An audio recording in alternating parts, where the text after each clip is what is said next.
And so there's a ton of uncertainty out there that is raising everybody's anxiety. And on top of that, we have something that we didn't have in 1918, which is social media. So, you can contain a virus by making sure that you stay 6 feet away from people, wash your hands, all those things. But for social contagion, which is the passing of affect or emotion from one person to another, you can sneeze on somebody's brain from anywhere in the world.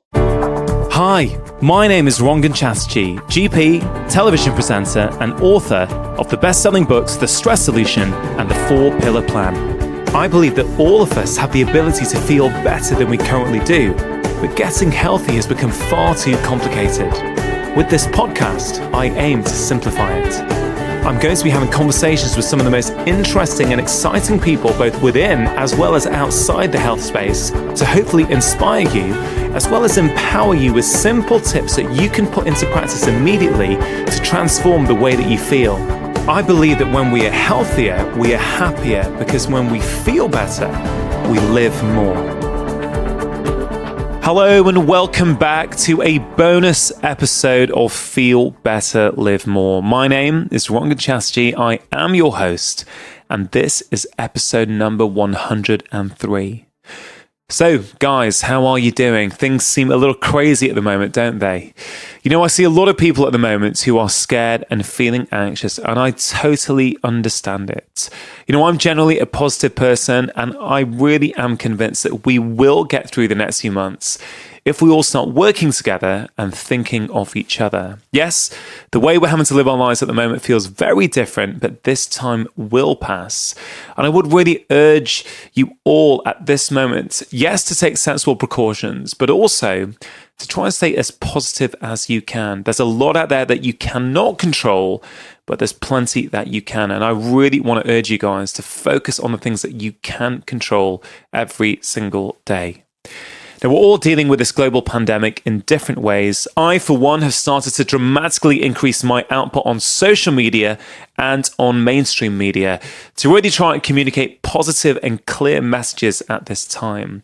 Many of you I know will be dealing with the current situation in your own way and no doubt will have your own particular and unique challenges. As I've already mentioned, many people are feeling scared and anxious at the moment. People who already suffer with anxiety are feeling a lot worse, and people who don't tend to suffer with anxiety are now starting to get that feeling on a daily basis. So what I've decided to try and do is release this bonus episode, which is basically all about how to manage the anxiety that is hitting many of us as a result of the situation with the latest coronavirus. So I managed to get hold of a brilliant guest for today. His name is Judd Brewer. Now, Judd is a behavioral neuroscientist, and he is a psychiatrist as well as the director of research and innovation at Brown University's Mindfulness Center. And he's also associate professor of psychiatry as well as behavioral and social sciences at Brown's Medical School and School of Public Health. Now, unlike my usual podcasts, which have always been done face-to-face, this one has been recorded over Skype due to the current situation and the need to practice social distancing. And of course, that means the audio quality is probably not quite as good as usual, but I think we've done a pretty good job, and I don't think you will notice too much of an issue in that department. In this conversation, you will learn what exactly fear and anxiety is, what happens in the brain when you're starting to feel anxious, and then importantly, how you can break that cycle of anxiety with some simple, practical exercises. We cover breathing techniques, mindfulness techniques, physical activity, creative pursuits, as well as how we can get better at calmness if we practice it. Now, I really hope you find this conversation useful and helpful. I got to say, I really enjoyed chatting to Judd just a couple of days ago. So I'm looking forward to hearing what you guys think of this episode. Now, before we get started, I do need to give a very quick shout out to some of the sponsors of this podcast who are essential in order for me to continue to put out regular episodes like this one. Athletic Greens continue their support of my podcast. Now, Athletic Greens is one of the most nutrient-dense whole food supplements that I've come across and contains vitamins, minerals, prebiotics, and digestive enzymes. Now, as you know, I do prefer that people get all of their nutrition from food, but I recognize that for some of us, this is not always possible. So if you are looking to take something each morning as a bit of an insurance policy to make sure that you are meeting your nutritional needs, I can highly recommend it. For listeners of this podcast, if you go to athleticgreens.com/live more, you will be able to access a special offer where you get a free travel pack box containing 20 servings of Athletic Greens, which is worth around £70 with your first order. You can check it out at athleticgreens.com/live more. Now, on to today's conversation. So Judd, welcome to the podcast. Thanks for having me. Not at all. So look, you are a psychiatrist, you're a behavioral neuroscientist, and I recently saw a brilliant article you wrote in the New York Times about how we can all get on top of our anxiety at the moment. So I'm really excited that you've made a bit of time because I think my listeners are going to really, really enjoy what you have to say. Judd, before we start, can I ask, where are you at the moment? I'm at home in Massachusetts. I work at Brown University, but both our classes moved online and they actually closed my lab down. Right now, we can't do fMRI studies or any in-person studies. So I am working from home, probably like everybody else in the world. Yeah, well, I'm interested right at the top of this because things are going to quickly become out of date with coronavirus stories because depending on where we live, there's different recommendations from public health bodies. You know, certainly in the UK at the moment, the government have strongly recommended that we avoid non-essential travel, non-essential contacts. People who can work from home should work from home. And people who are deemed to be in the high risk group for contracting coronavirus, like people over the age of 70 or people with underlying medical conditions, have been advised to self-isolate. What's going on with you in your state at the moment? Pretty similar. Brown had a confirmed case over the weekend, this last weekend. And so they've asked all the students to clear out of campus as quickly as possible. For my clinic, we already started doing telemedicine. I did my first telemedicine visit last Thursday with one of my patients. And the health insurance companies have been doing a great job of changing all their billing codes over. So I think I'll be doing that for the near future. Yeah, great. It's super interesting because for me, I've had a rule on the podcast that I generally will only do face-to-face conversations for a number of reasons. I think the quality of the conversation is often better. The quality of the audio and video is often better. But, you know, we're living in crazy times at the moment. Things are all changing. We're all having to adapt. And really, that's the point of doing this conversation. We're doing it over Skype. And I really want to see if we can get some practical tools for people who are really struggling and feeling anxious at the moment. So just to kick off, I thought I might ask you, in your country, in my country, all around the world, people are feeling anxious. Is it not normal to feel anxious given the current climate? I don't know anybody who's not feeling anxious right now, but I think it's really important to understand some subtle differences that can make all the difference in how we deal with this stuff. So I think of fear as being a very healthy response. It helps us survive. And fear can actually help us learn how to avoid danger in the future. You know, if you walk out into a street and you see a car coming at you, you quickly jump back on the sidewalk and you learn, hey, you know, look both ways before crossing the street. We call that negative reinforcement. It's reinforcement learning. It's actually evolutionarily conserved all the way back to sea slugs. So that's a very, very well-known learning process. On top of that primitive brain, we evolved this prefrontal cortex, which is involved in thinking and planning. And this is where anxiety comes in. So to think and plan, we actually need information. We need accurate information so that we can plan for the future. And the way we plan is by simulating future scenarios based on previous scenarios. So there are two things happening right now, and this isn't just coronavirus. This is just a good example of this. The first is, you know, most of us if not all of us in our lifetimes, don't remember the last real pandemic that was out there. 1918, I believe, the Spanish flu. Yeah. Right. So this is a completely new thing for us. So we can't simulate, oh, last time this happened, right? So with the flu, it's seasonal flu. We kind of know what to do because it doesn't generally mutate to a point where it's super contagious or more deadly than it is. It's still deadly, but, you know, we deal with it. Here, we've got this emerging virus where we don't know what its characteristics are yet. We're starting to learn more and more about it. So there's that uncertainty around what this thing is. And there's also uncertainty about how to deal with it because we haven't really had a worldwide pandemic before. So you take fear, which is a healthy survival response, you add it together with uncertainty, and you get anxiety. Okay, does that make sense? So that's what I hope people can understand is that anxiety is not actually that helpful because it makes our prefrontal cortex, our thinking part of our brain, go offline. So fear is actually healthy. It's adaptive. Anxiety, not so much.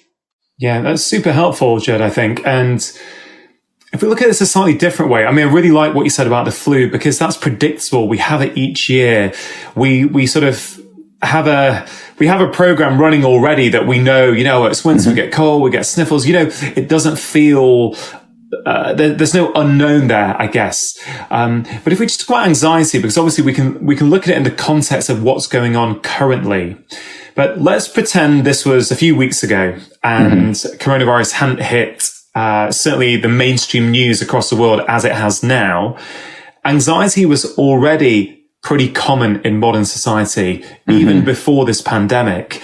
So is there a difference between the anxiety a lot of people were facing day to day just a few weeks ago and the anxiety people are now facing in the pandemic? Because I'm seeing that a lot of people who were already anxious, their anxiety's gone out of control now, and people who were not anxious are now feeling anxious. It's as if the volume knob has gone up a notch. Yeah, I think that's a good way to look at it. So, if you look at, it's got to hit a certain threshold. I'm just making this up, but let's say there's some arbitrary threshold for anxiety. And most of us are so far down below that if something stressful happens, it doesn't hit the anxiety, the anxiety meter, the anxiometer doesn't hit red, and so it's like stress. We're stressed, but generally, we're stressed by something. And when we get that something taken care of, that stress or anxiometer goes down a bit. Here, you can think of it as that threshold has gone down, but more realistically, that our baseline has all gone up. And so there's a ton of uncertainty out there that is raising everybody's anxiety. And on top of that, we have something that we didn't have in 1918, which is social media. So, you can contain a virus by making sure that you stay 6 feet away from people, wash your hands, all those things. But for social contagion, which is the passing of affect or emotion from one person to another, you can sneeze on somebody's brain from anywhere in the world. So if we go online and our anxiety is already up a bit, and then we see, somebody else worrying about this or that, we see empty grocery shelves or something like that, then that can push that social contagion. That social contagion can push our anxiety up even higher above that threshold, and then we can go and spread that to other people. So we freak out. We call somebody else and like, oh, there's no toilet paper at the store. And then they're freaking out. And then they're calling their friends. And, and then there's a panic pandemic, so to speak. Yeah, Jed, that's a really interesting point because, at the moment there's, I won't say a nice symmetry. There's a really bizarre sort of similarity between what's going on with the virus and what's going on with panic and anxiety, because the virus is contagious, hence all these measures that are being taken, as you say, hand washing, social distancing, non-essential contact, all these things are helping to reduce the spread of a very contagious virus. But what you're saying is anxiety and panic is also contagious. And it's one of those things where if you went, I spoke to someone about this morning. They said, I wasn't too worried about all the supermarket stuff, but then I went in just to do my weekly shop and I saw the empty shelves. And so I was starting to feel panicked. So I need to get stuff in case I can't get things in a few weeks. And you can put the news on and the government will say, guys, don't panic buy. Supply is not an issue. If everyone just sticks to their normal shopping habits, we'll be absolutely fine. But the problem is that people are already panicked. And I don't know how you actually stop that, really. Right. And so that's a really good point. You can think of the stock market. It actually has a fear index, and nobody's surprised that it has surpassed the 2008 financial meltdown. You can think of this as the consumer toilet paper index, where, it's like nobody has on their shopping list 9 months worth of toilet paper, right? That's not on my shopping list. I'm sure it's not on yours. But we go in the store and we're like, run on toilet paper. And then scarcity hits, scarcity mode, where our brain's like, oh no, there's not enough X to go around. We panic, and then we pile our cart high, and then we pass that social contagion to the next person that walks in the store and sees us. It feels like in some ways we're kicking in some primitive reflexes. You know, we many of us are, I appreciate not everyone in the world, but certainly here in the UK, where I live or where you live, I'm guessing that for many of us, we've not lived through scarcity, right? If you have the financial means, which of course everyone doesn't, but if you have the financial means, you can pretty much get whatever you want, whenever you want it. And therefore, having to come to terms with scarcity on any level, whether it's scarcity in the supermarkets, scarcity in the sense that we can't go out and sit in a cafe and have a cup of coffee with a croissant in the way that we might have done 4 weeks ago. These things that I sort of feel are these primitive survival reflexes that are kicking in, that actually, of course, it's no surprise that people are panic buying, because ultimately, if they don't, also, if you add into this general political mistrust that has been out there for the last building for the last few years, well, people actually certainly don't believe what they're being told by their elected politicians. Is it not just a perfect storm where people don't believe it, they don't think there's going to be food supplies, and this social contagion of panic and anxiety is just spreading? Yes, absolutely. These are just our basic survival mechanisms that kick in when our thinking brain goes offline. Yeah. So what turns anxiety into panic? Is there a difference between anxiety and panic? Yeah, I'm terrible at definitions, and as a psychiatrist, I should know these better. But basically, you can think of panic as anxiety gone wild, right? So we can have anxiety, but our brain can think a little bit. But when we're really panicked, we can't think at all. Our prefrontal cortex completely goes offline. And I think included in some of the dictionary definitions include, unthinking behavior. Like we do these really crazy unthinking behaviors because we can't think. I think it's actually in the definition of panic.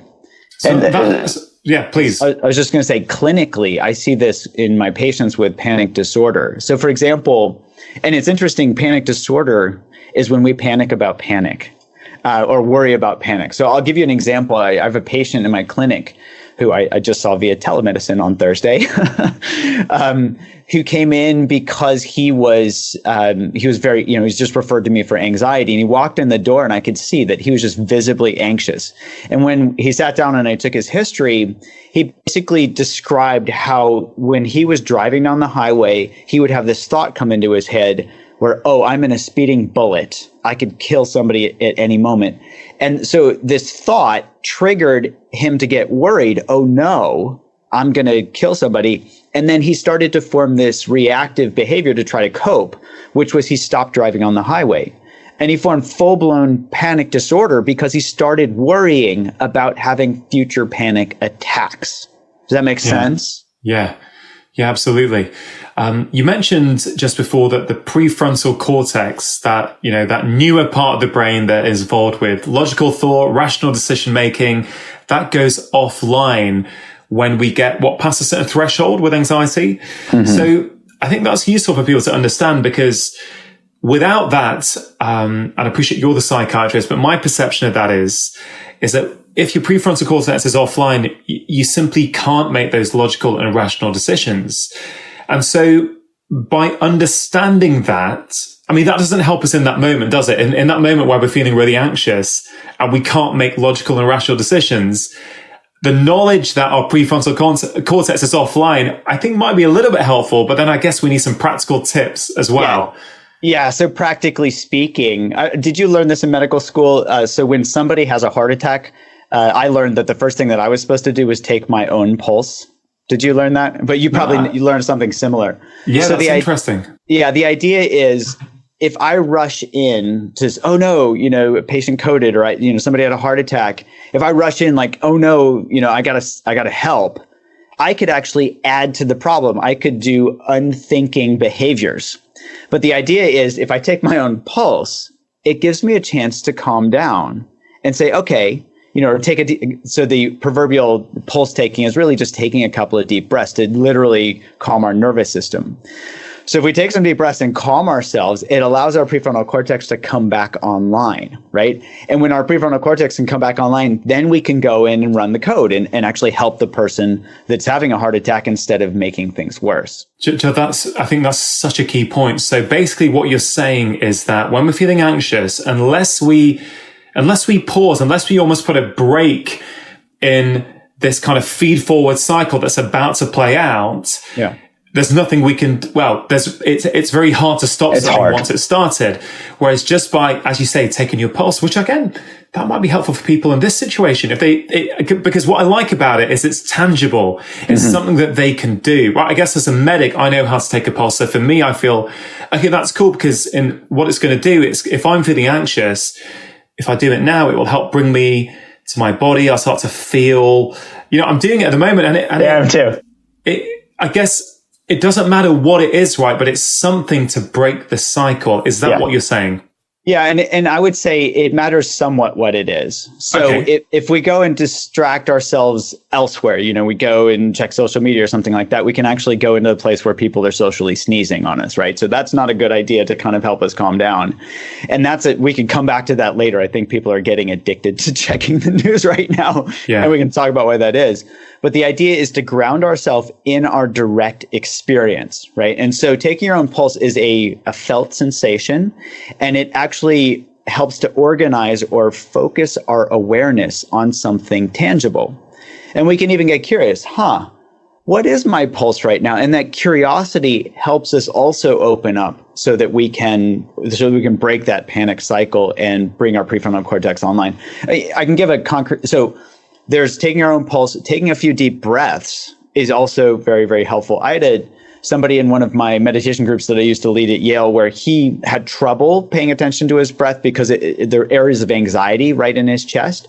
So he used the simple mantra, feel your feet. He would tell himself to simply ground his awareness in his feet, and it would help him bring awareness to something tangible. But for him, it literally felt grounding because his feet were usually on the floor or the ground.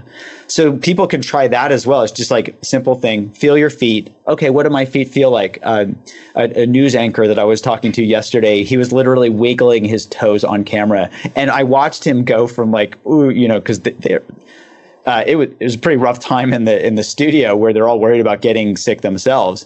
And he actually smiled for the first time in that interview. So something really simple like that. Yeah, Jed, I think this is very, very useful for people. So look, let's say the mind and the body is separate, which I don't think they are actually on many levels. Let's not say they're separate. Yeah. So they're linked. So the mind and body are linked, are connected. Maybe they're actually the same thing depending on how macro you want to go on this. Right. But if we're saying that in your mind that when you start to get anxious, your prefrontal cortex, the thing in the front that's going to help you make rational decisions, we're saying that that's going to start to switch off and your emotional brain is going to take over. Yes. So it sounds as though what you're saying is that if we do something that brings us into our body, whether it's taking our pulse, focusing on our breath, where that's coming in through the nostrils, are we feeling it in the abdomen or the chest, or feeling, our feet on the ground, it just helps to almost reset things and allows a bit of time for your prefrontal cortex to come back online. That makes a lot of sense to me. Makes a lot of sense. Good. And I'll give you some data to back it up. Are you ready? I am. So my lab's been studying an app-based mindfulness training called Unwinding Anxiety. It's amazing. Digital medicine is just going to take off right now because it's got to, where app-based therapeutics are going to be utilized a lot more because you don't get contagion from your phone. So my lab's been doing a couple of studies with this Unwinding Anxiety app. And we first did a study with anxious physicians.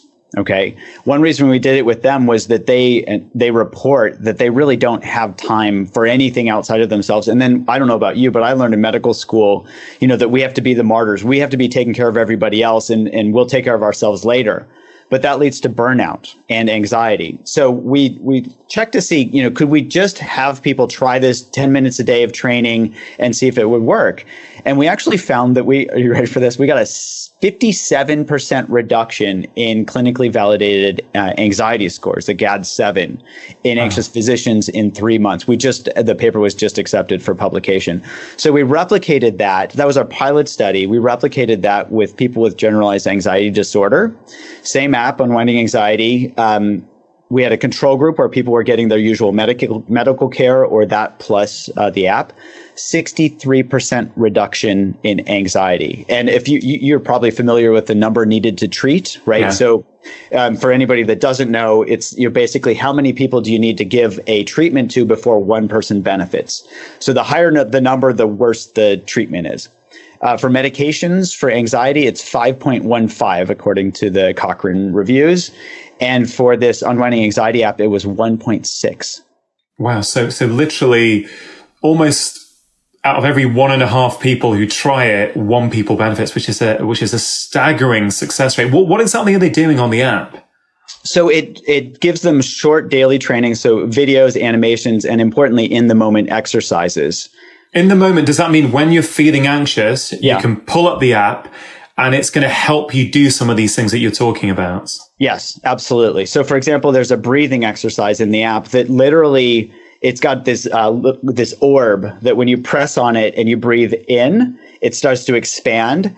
And then when you breathe out, you tap on it when you're ready to breathe out. So it brings your awareness visually in, tactilely in, and also into your direct experience.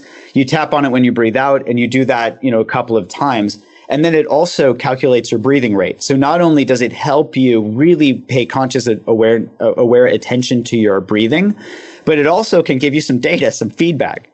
So we have these short trainings, about 10 minutes a day, 30 core modules, and then more on top of that. And then these short daily exercises. Layered in with that are these formal meditation practices if people want to do that. But really the informal practices we'd found with a study we'd done on smoking where we got 5 times the quit rates of gold standard treatment. It was these actual short in the moment exercises that were most helpful. I mean, that's incredibly powerful for people, because one of the reasons I wanted to get this interview in with you and push it out quite quickly, probably we're going to push this out tomorrow, because if I can get it edited I'm not going to edit it, but if I can get it ready to put out in time, it's because I think people are desperate for tips at the moment on how they can feel less anxious. What is the name of the app? Is that something that people can download? Yeah, it's available in the iTunes or both Android and Apple phones. It's called Unwinding Anxiety. Unwinding Anxiety, and people can find that. I'll also link to it in the show notes page for this episode. Yeah, they can just go to my website, drjud.com, and there's a link to the app and a lot of information about it right there as well. Yeah, fantastic. Now, as you were describing that, I was thinking about my kids. Now, I've got a couple of questions around kids. So, do kids respond, or do kids get anxious in a different way from adults? And I think there's multiple things to talk about with children, because I think a lot of children are feeling anxious at the moment, which is hardly surprising given what's going on. But I suspect that what they hear, that, whether it's their teachers, the adults they're surrounded by, their parents, how their parents are around them, will probably influence them quite a lot. So I've been very, very careful as much as I can to be very mindful of the language being used around them at the moment, because I think we can really determine how they look at this situation. So that's one area I wanted to talk about. But the second area was about breaking that cycle. Now, after the kids I can't remember which day it was this week, but I got the table tennis table out from the garage. And I've noticed that my son sometimes will just go and pick up the table tennis bat and just, do a few knocks, 5-10 times. And it just made me think, in terms of when we're feeling anxious, I don't think he's feeling anxious. I don't think he's doing it for that reason. But you mentioned breathing, you mentioned feeling your feet, you mentioned all these other things. Could something as simple as, tapping a ball on a table tennis bat, for example, could that take you out of your mind into your body a bit and then start to reset things? Yeah, absolutely. So one thing with kids that I just want to point out is I think they are very susceptible to social contagion. So kids, So they're very susceptible, but they also brush it, they let go of things probably more quickly than adults do. We tend to stew on things. It's like dogs that when they get in a stressful situation, they shake and then they're done. I think kids are better at doing that than adults. So that's one thing we have to keep in mind. And it goes back to taking our own pulse. And you just described how you're already doing this. It's really important as parents for people to make sure that they are staying calm and relaxed so that they don't pass that social contagion onto their kids. And there's also actually a really nice, simple mindfulness practice that parents can do with their kids that probably helps the parents calm down even more than the kids, which is this simple mindful breathing practice called the 5-finger breathing. Are you familiar with this? No, I mean, hey, I discuss all kinds of breathing techniques, but I always love to hear new ones. So you take one hand, right? And I'll just describe this so that listeners who aren't watching this can understand. So you take one hand and you take your index finger with your other hand, and you start at the on the outside base of your pinky. And then as you breathe in, you trace up the side, the lateral aspect, the side of your pinky. And then as you breathe out, you trace down the medial or the other side of your pinky. Breathe in, trace up your ring finger. Breathe out, trace down your ring finger. Breathe out, breathe in, trace up your middle finger. Breathe out, trace down your middle finger. Let's do one more. Breathe in, trace up your index finger. Breathe out, trace down your index finger. And so we can do that with our whole hand and then repeat. But even just one cycle is tremendously helpful for bringing that tactile sensation together with visual, together with feeling the breath coming in. That is, you just mentioned that, but that was what I was going to say back to you is what's incredible about that exercise is that it hits so many senses at once. Yes. So it's very hard not to have your mind, switched off is the wrong term, but it's really hard not to switch or turn the volume down up there because you've got all these things to focus on, right? And I can imagine if I'm going to maybe try that with my kids around the dinner table tonight because it's such a beautiful exercise that they're tracing out their finger and they're feeling it. And sometimes that might be a bit more engaging with them than say, oh, right, let's take a deep breath now, for example. Like, what does that mean even for some people? So think of it this way. Our brain only has a certain amount of random access memory, right? And so what we do is if you use up all that RAM, so seeing, feeling, feeling your finger, feeling your breath, seeing your finger, that actually uses up that memory in your brain. So it crowds out any of this background noise of our mind trying to freak out. Yeah. Does that make sense? Yeah, absolutely. I think that's a very, very practical tip for people. Are there some other things that we can do with our kids? I love gratitude games, for example. I think gratitude games. And what I love about them even more is that they can be done, particularly at a time like this, where many parents are working from home. Their kids now, from Friday this week, UK schools are closing. So you're going to have these very potentially complex environments where adults are trying to work from home. Mm-hmm. Kids are maybe trying to do their schoolwork from home.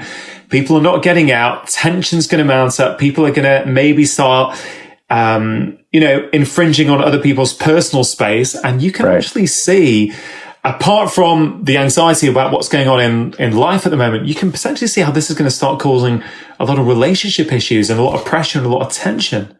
Yes. My wife and I are trying to negotiate that right now. We're both college professors. We now both have to teach online, and we both have meetings and other things. And I'm trying to record these daily videos to put out on YouTube to give people information. And we are navigating a whole lot, and I can only imagine what it's like for people with a bunch of kids in the house. Yeah, because exactly. But but I don't want to be defeatist about this. Well, let's get this. Yeah, I was going to say, let's talk about some pragmatic things we can do. So one of the videos I just put out a couple of days ago was around how to kind of spread connection instead of contagion, let's put it that way. And so it's really helpful for us to just take some time. My wife and I are actually doing this, is to make sure we schedule time with each other.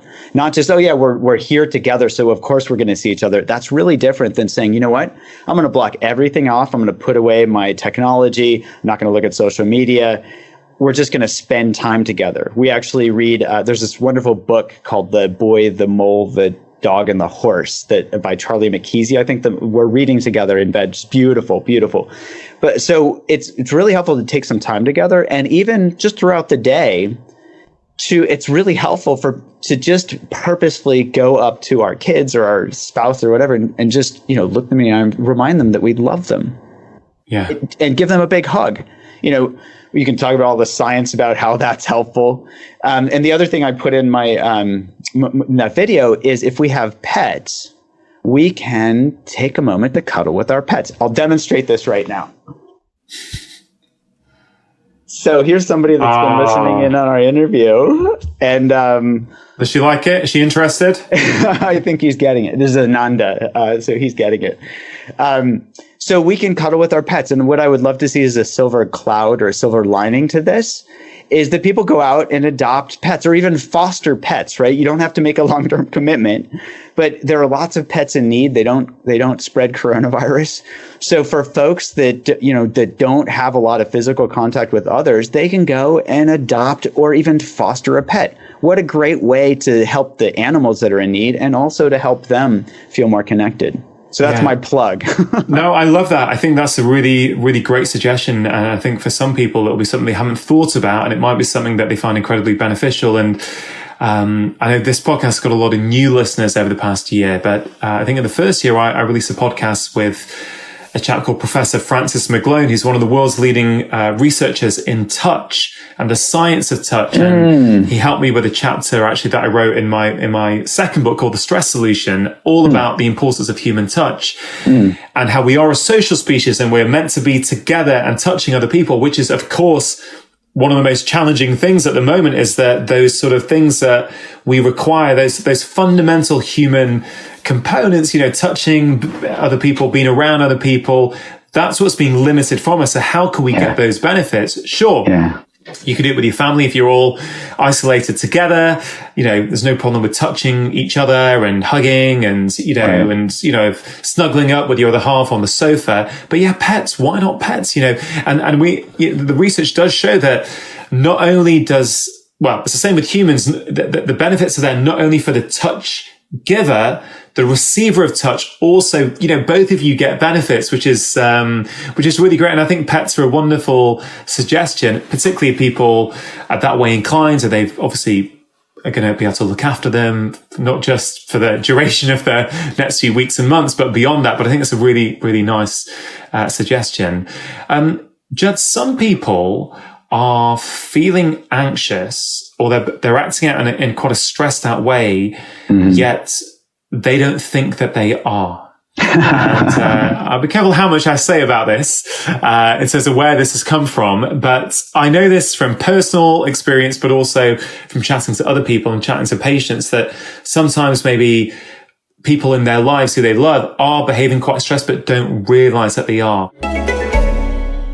Just taking a very quick break in the conversation to give a shout out to some of the sponsors of today's show. So many of you will probably have been on the fence about trying meditation. You will have heard about its benefits and possibly tried it before, or maybe have been sitting on the fence about giving it a go.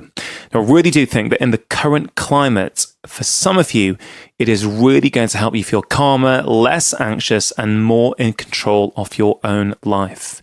Calm is the app that I use myself and have done so for many years. It is a mental fitness app that helps you to meditate, helps you ease stress, and can also help you to get better sleep. Calm has a whole library of programs so that you can choose the program that appeals to you. If you go to calm.com/live more, you will get a limited time offer of 40% off a Calm premium subscription, which includes hundreds of hours of programming. For listeners of the show, Calm is offering a special limited time promotion of 40% off a Calm premium subscription at calm.com/live more. That's 40% off unlimited access to Calm's entire library, and new content is added every week. Get started today at calm.com/live more. That's calm.com/live more. Is this something you're familiar with? And are there any tips you can give for people to kind of check in and see, are they anxious or not? Yeah, I'm laughing because my wife just bought a pair of socks that came in the mail yesterday that say on the side, "Bitch, I am relaxed." So she and I make a joke of, when we're not necessarily the most calm, but we might not be noticing it. When we're caught up in the middle of something, of course, it's going to be hard to notice when we're caught up in it because we're caught up. So what we can do there, so the first thing I would say is, it's common sense, but I still see people do this all the time. When somebody looks anxious, somebody else comes in and they want to help. And they say, "Oh, just relax." What does that do? That makes us more anxious because it points out it's somebody telling us to do something. Of course, I don't like people to tell me what to do. Yeah. And the other thing is, it's kind of pointing out right in the middle of when we're in a tough situation that we're in that tough situation. So it's kind of, it's tough. It can actually exacerbate the situation. So what we can do there is, one, recognize when we're going into helper mode. This can even be a habit loop, right? Just take a trigger, a behavior, and a reward where somebody sees somebody else anxious. That's the trigger. Their behavior is to go in and tell them to do something. And the reward is that they want themselves they feel better because they're like, "Oh, I did something," even though it might actually make things worse. So the first thing I would say is recognize when you're in a helper habit loop, and see if you can step back and realize, "Oh, this probably isn't that helpful. What happened last time I did it? Well, they bit my head off. Okay, let me remember that and try not to do that again." So if we can recognize that helper habit loop, then we can step back, take our own pulse, see if we can be patient, and then also see if there's something going on that they need. So this often, people get, their anxiety can go up when they are food deprived, when they don't have enough food. So we can just check and be like, can I fix you something to eat or something like not that, instead of saying, "Hey, you're stressed." So if we can figure out what the conditions are that are contributing to somebody's anxiety, instead of saying, "Hey, stop doing that," we can actually be helpful. And one of the best ways to be helpful is simply to be present with them, not try to do anything but be present, and maybe just give them a hug. Yeah, Judd, I'm going to... I think going to try and hammer home this point, because I think this is something that not only have I experienced myself, but I think many people are going to experience over the coming weeks and months. It's going to be one of, let's say in a relationship or in a family, someone's going to have a different anxiety threshold to somebody else. So there's always going to be that sort of slight mismatch where someone around you is probably more anxious than you.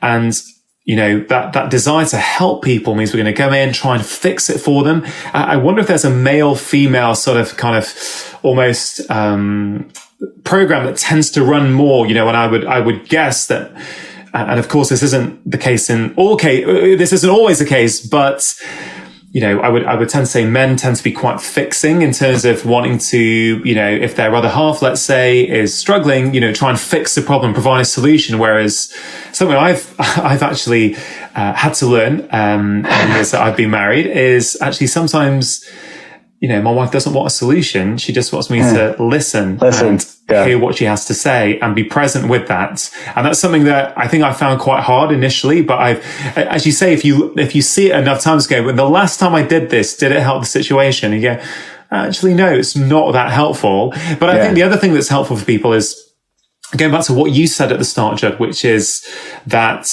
remember, when someone's feeling anxious, this prefrontal cortex is starting to switch off.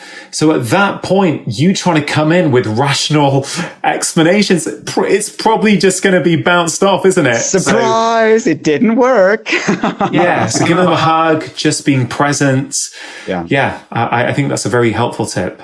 And also, it can be helpful for folks to see if they're starting to get in stress habit loops. So, for example, that patient that I mentioned earlier who had panic disorder and also had generalized anxiety disorder, he was also 180 pounds overweight.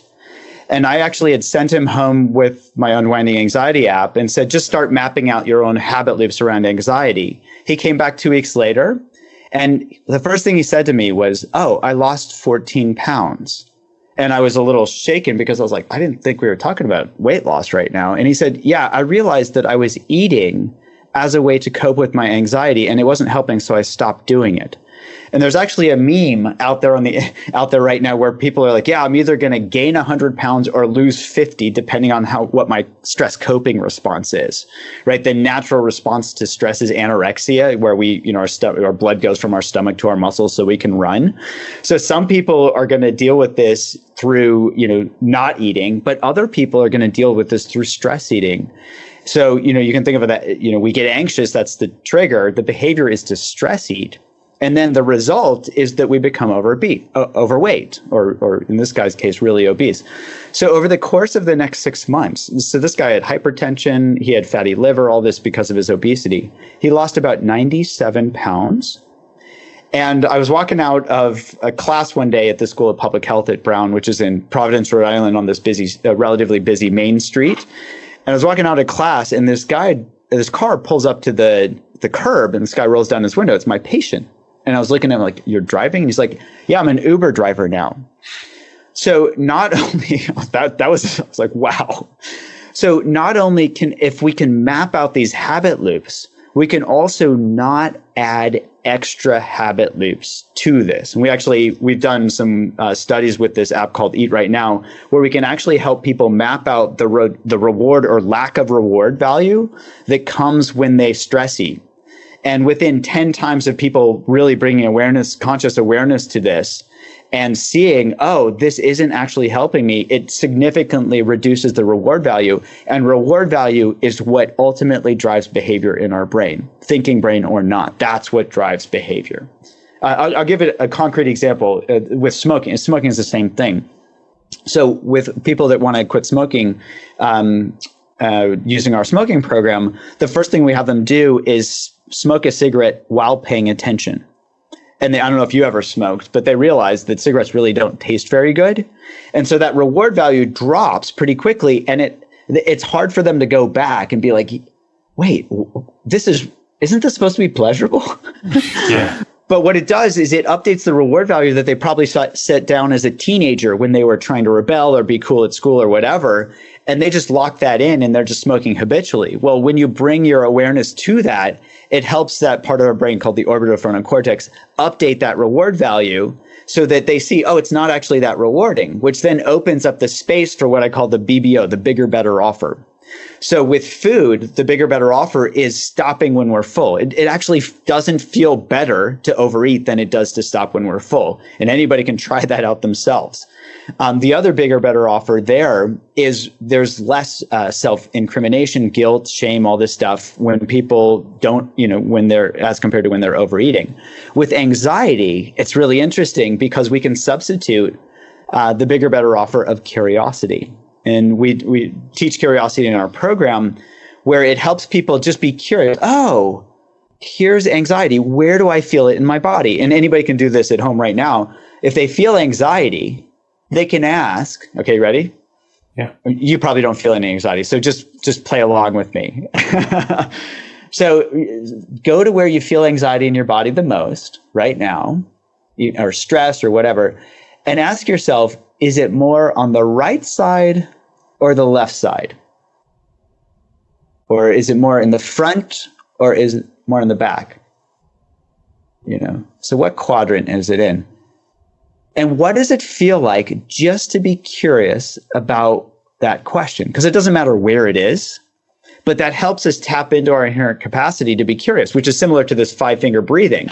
So we're bringing awareness in and trying to answer a question that we don't know the answer to.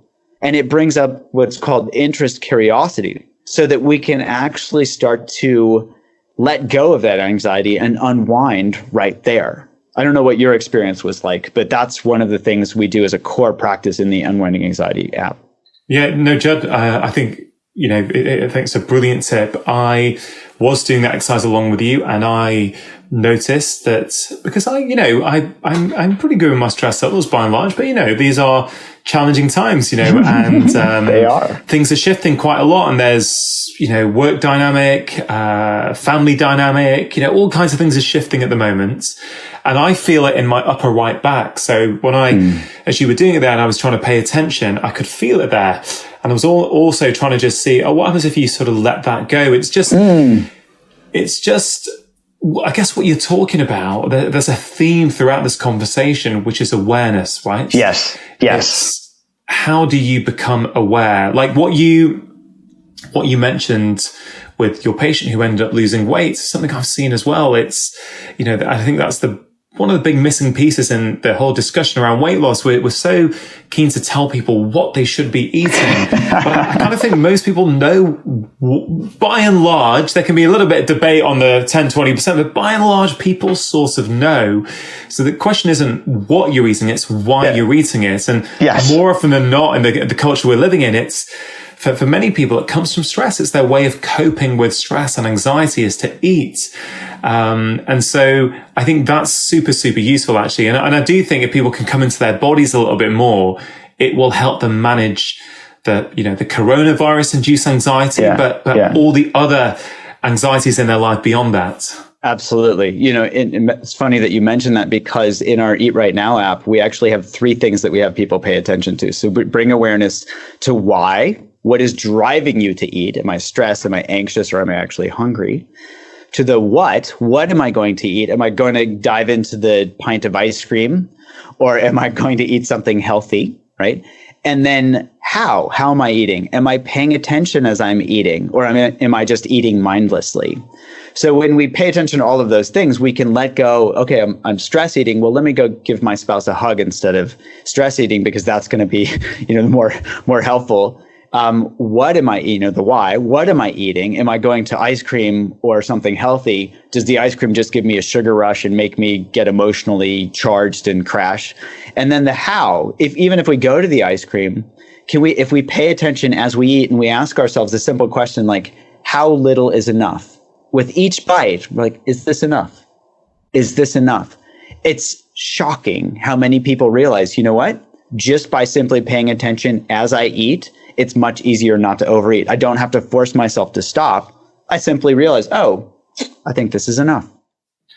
So on that theme of paying attention, I think let's bring in news and social media. So as the world out there is changing so rapidly, or we perceive it to be changing rapidly, a lot of us, myself included, are looking at the news. We're turning to social media quite a lot to see if we can get an update on what's happening. And it's interesting that before in the show, you were talking to some TV presenters recently, and I've been on already twice this week on BBC Breakfast News and on BBC Radio. And it's interesting because this week has been, it's funny for me, like, I felt a real deep sense of public service this week. I felt, a lot of people turn to our main national broadcaster, the BBC, at this time. And I feel, yes, if I've got the opportunity to go on there and try and provide some clear, positive advice to the nation, I feel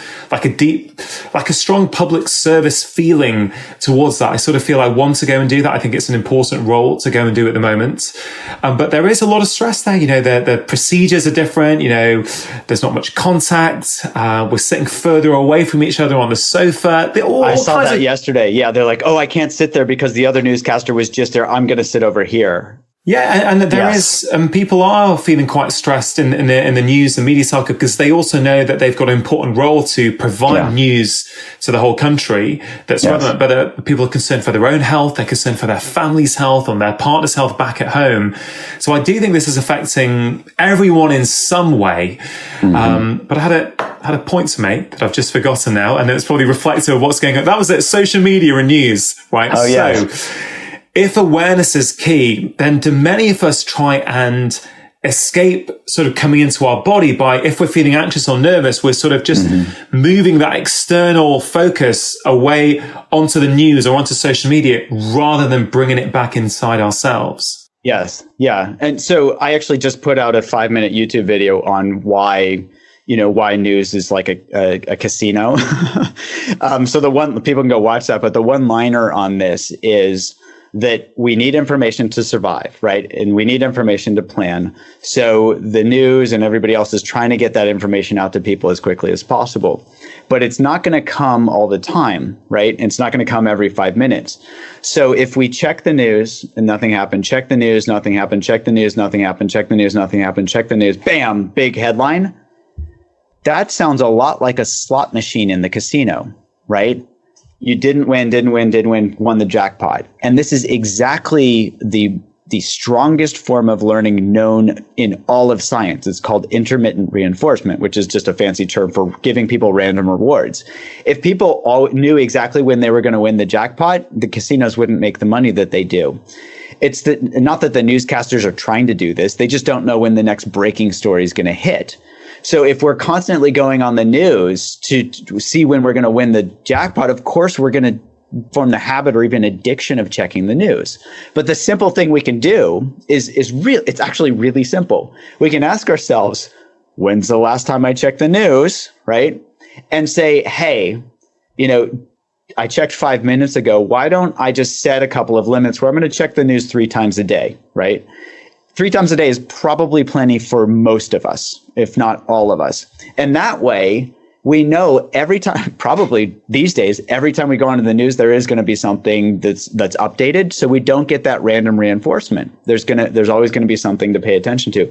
As that news starts to calm down, we can start dialing back and say, okay, I'm going to check it twice a day. I'm going to check it once a day, so that we don't get that random reinforcement and then get addicted to checking the news. It's really relatively simple. We just have to know how our minds work. Yeah, I mean, it's interesting to hear your recommendation. I've been talking to people about saying, look, check it once or twice a day, like at a set time. Yeah. But yeah, people may want to check it more. I guess however much you're watching it now, maybe put it back by half. Maybe might be a good way, because even that's going to help move you in the right direction.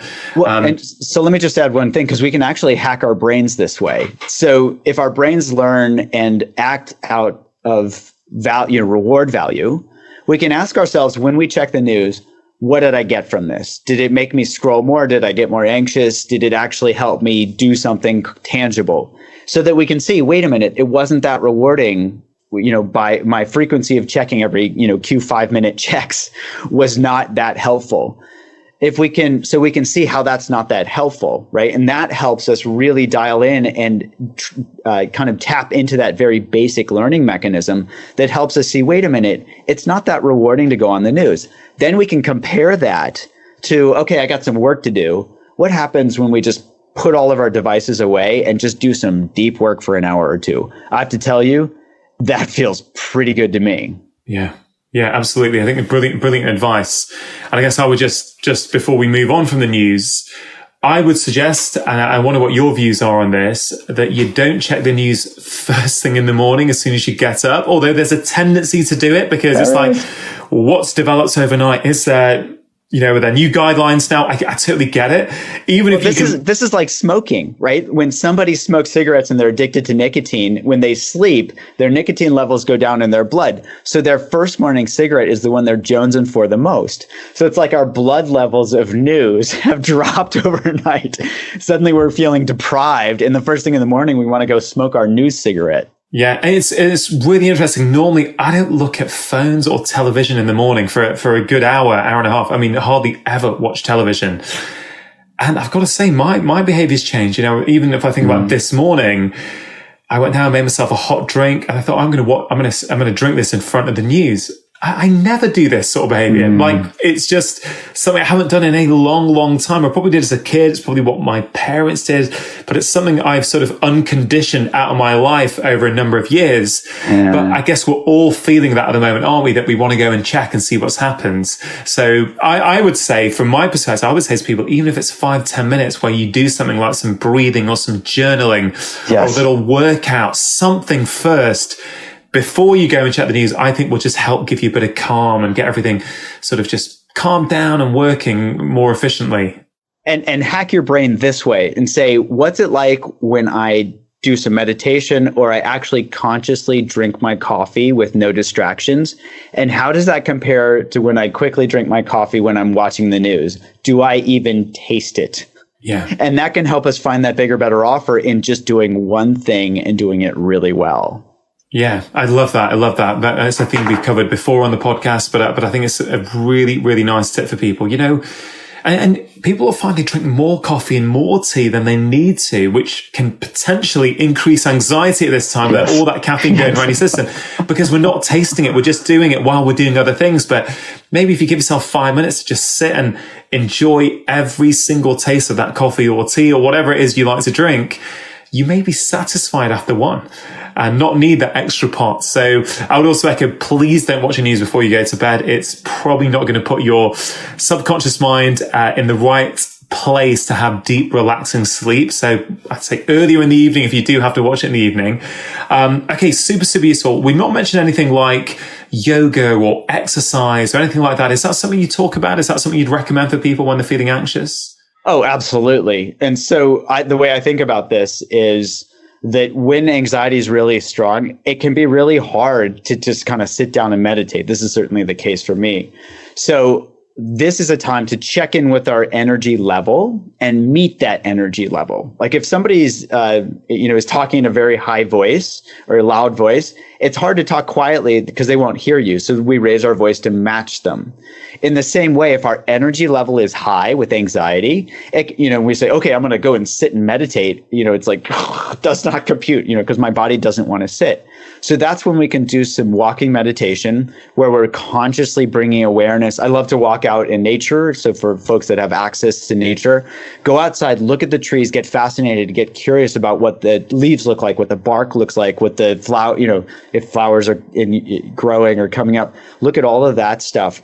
That can be really helpful. Yoga can be really helpful. As we bring awareness, don't do it just to do the poses, but to really bring awareness to the poses so that, again, you're using up that brain bandwidth. So your back of your mind thinking around anxiety is not there. And exercise, I'm sure you've talked about this a gazillion times. Exercise by itself is already really good for immune boosting and health functions, but that can also match the energy level when we're anxious. I try to get out and exercise every day. It's not an option for me not to. Yeah, for sure. And I think it's always important, but I think for people, it's going to be even more important than usual at the moment. In these times that we're living in, you got to move your body every single day. And again, I would say to people, it doesn't have to be complicated, and a lot of gyms are closed, which of course, as part of these whole measures to reduce the transmission of the virus, which I'm completely supportive of. I think these measures are necessary. But even dancing, if you're at home with the whole family, kids, dance, get the skipping rope out and skip, potentially we could come out of this, many of us, as fit as we have ever been. We really could. If we do these things each day, we could literally, our health and well-being on so many levels could be better than before if we pay attention to those small things that we can do at home each day. John, I wanted to talk about something just before we finish off about, I think it's something I read in the New York Times article. I think it was a theme that made me think to ask you this question. Can we practice being calm? And if we practice being calm more and more, does that help us day to day? The short answer is yes. The slightly longer answer is even, like that breathing exercise that I mentioned from our Unwinding Anxiety app, simple breathing practices where we're consciously paying attention to our breath, or like you mentioned, 5 minutes of meditation in the morning, if our energy level matches that.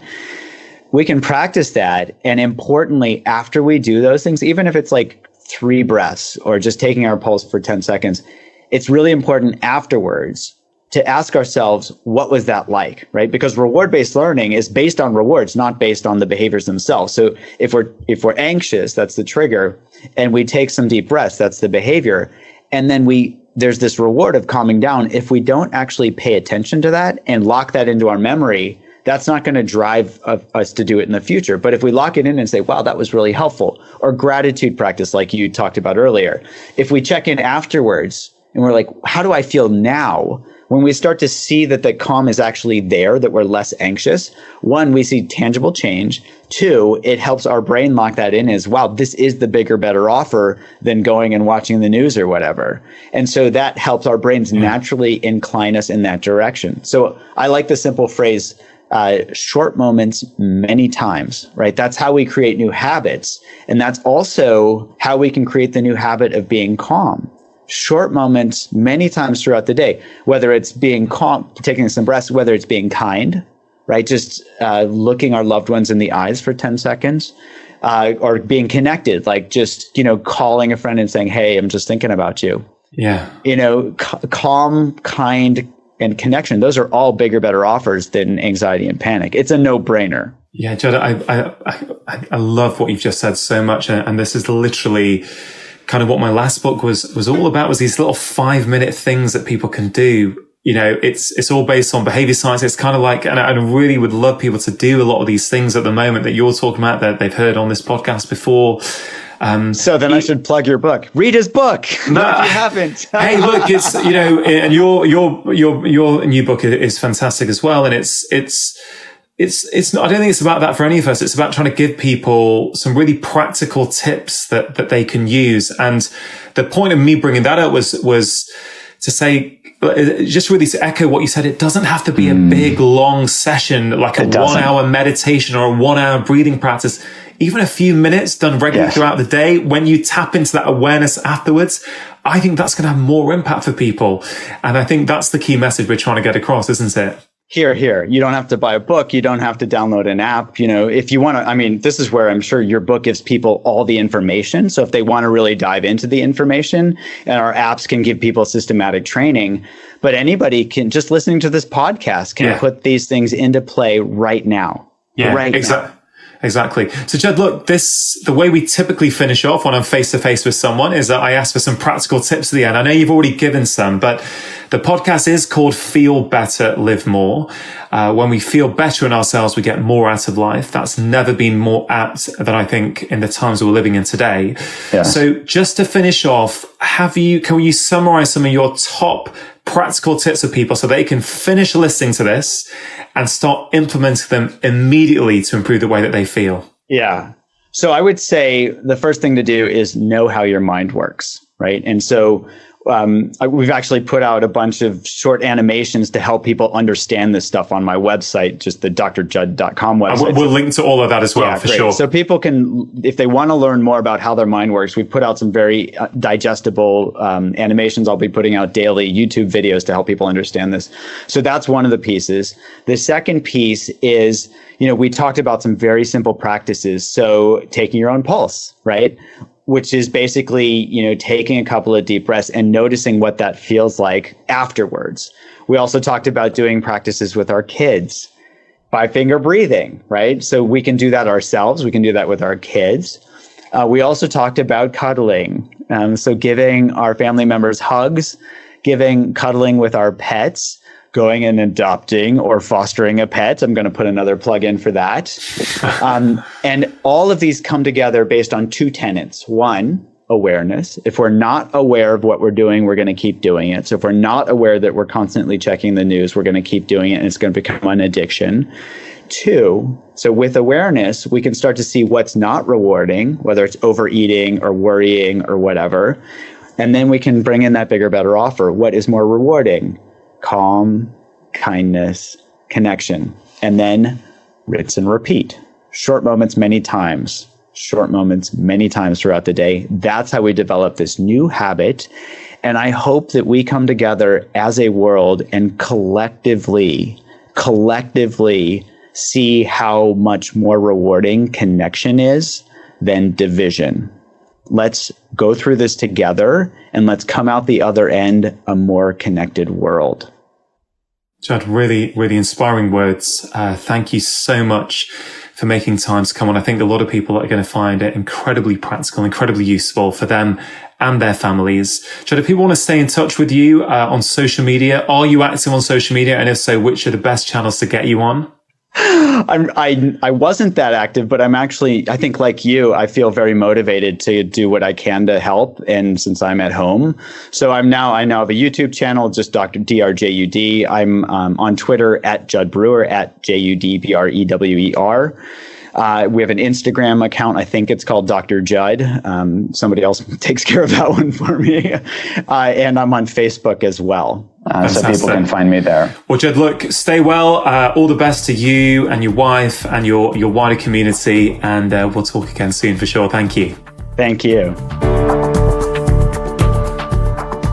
That concludes today's episode of the Feel Better, Live More podcast. I really do hope you found that episode useful. I think that understanding what is going on in our brains when we feel anxious can be really, really helpful.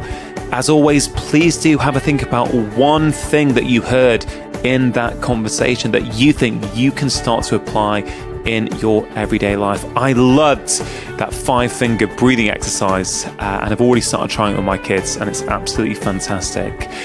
More than ever before, please do consider sharing my podcast, particularly this podcast that I've just released, with your community, with your friends, with your family. I've been putting out weekly podcasts for over 2 years now with the goal to empower as many people as possible to be the architects of their own health. Now, all the things I've previously spoken about on this podcast and written about in my 3 books have never been more important to apply in our own lives than now. Paying attention to the little things you do every day in your own lifestyle is not only going to help you support your body's immune system, it will also help to make you more resilient to all the stresses that we are currently facing and are likely to face in the coming weeks and months. Now, if you want to learn more about Judd, please do go to the show notes page on my website for this episode. It's drchatterjee.com/103. You're going to find links to his website, his app, his books, as well as that New York Times article that we mentioned in the conversation that he recently wrote. Over the coming days, I'll also be adding to the show notes section. I'll put some links there to trusted resources online for the coronavirus pandemic and Twitter accounts that I think are reliable and well worth following at the moment for accurate information. Now, many of you have been asking me on social media, on email, what you can do to look after yourselves at this time of social distancing and increased isolation. I've really thought hard about this, and from the bottom of my heart, the framework that I outlined in my last book, Feel Better in 5, is literally perfect for the times in which we live. If you live by yourself, it's going to help provide a framework for you to apply in your everyday life. But if you live with other people, if you've got kids, families, it's perfect to do with other people and really will make a massive difference. Now, guys, this is not an effort to get you to go out and buy my book, right? I'm going to walk you through the framework right now. The idea is simple, right? Each day, especially if you're staying at home, think about 3 areas to health: mind, body, and heart. Okay, and we spend 5 minutes each day on your mind, which is your mental health, 5 minutes a day on your bodies, which is your physical health, and 5 minutes a day on your heart, right? And so mental health stuff can be breathing, journaling, it can be getting outside in nature, it can be doing something creative. The 5 minute on your body can be anything. It can be, dancing with your family, it can be skipping, it can be going out in the garden, it can be lifting weights for 5 minutes, something to move your body each day. And then the heart piece is really, really important at the moment. Heart is all about human connection. And as many of us have been cut off from actually getting together with our friends and family, you've got to make an extra effort at the moment to stay connected. You can use FaceTime, Skype, you can, send random texts to people in your contact list, messages of kindness, whatever it is. I've got my kids writing letters at the moment to their grandparents, old school letters, but really make an effort on that. So I really hope you find that framework useful. I know many of you have got the book and there's plenty of examples of what you can do there. So if you're stuck for ideas, please do get that off the shelf and take a look. But I really, really do think it's going to be helpful. You may also want to go back through the podcast and listen to episode 92, where Ayan Panja interviewed me about the framework in that book. So that might give you a few more ideas on how you can use that at the moment. If you don't already follow me on social media, please do at the moment, particularly Instagram. I'm trying to put out loads of relevant content for you all, and I'm jumping on Instagram lives every other day to try and answer your questions. And I know many of you have got questions and you're really, really confused. Unfortunately, this one did not work for YouTube because the Skype recording didn't actually record my side of the video. So we'll put a few clips on YouTube, but the whole conversation won't be there. But please do remember, all of my other conversations are. So if you've got friends and family who are looking to watch some interesting and insightful content over the coming days and weeks, please do head over to my YouTube page and check it out. If you do enjoy the weekly shows, again, now more than ever, please do get a review on Apple Podcasts or whichever platform you listen to podcasts on. It will really raise the visibility of this podcast. People are searching out podcasts at the moment. A lot of people are moving over to podcasts. Please help me spread the word, because I really do think the information in this conversation and all the previous conversations is going to help a lot of people. I really appreciate your support. Got to say a huge thank you to my entire team for working around the clock to get this episode out quickly. That is it for today. I will be back this Wednesday with a really, really good episode on kindness. How kindness is good for your immune system, how contagious kindness is. I think you're going to absolutely love that one. That's going to be episode 104. It's going to come out this Wednesday at 1 p.m. as per usual. And as always, remember, you are the architect of your own health. Making lifestyle changes is always worth it, because when you feel better, you live more. I'll see you next time.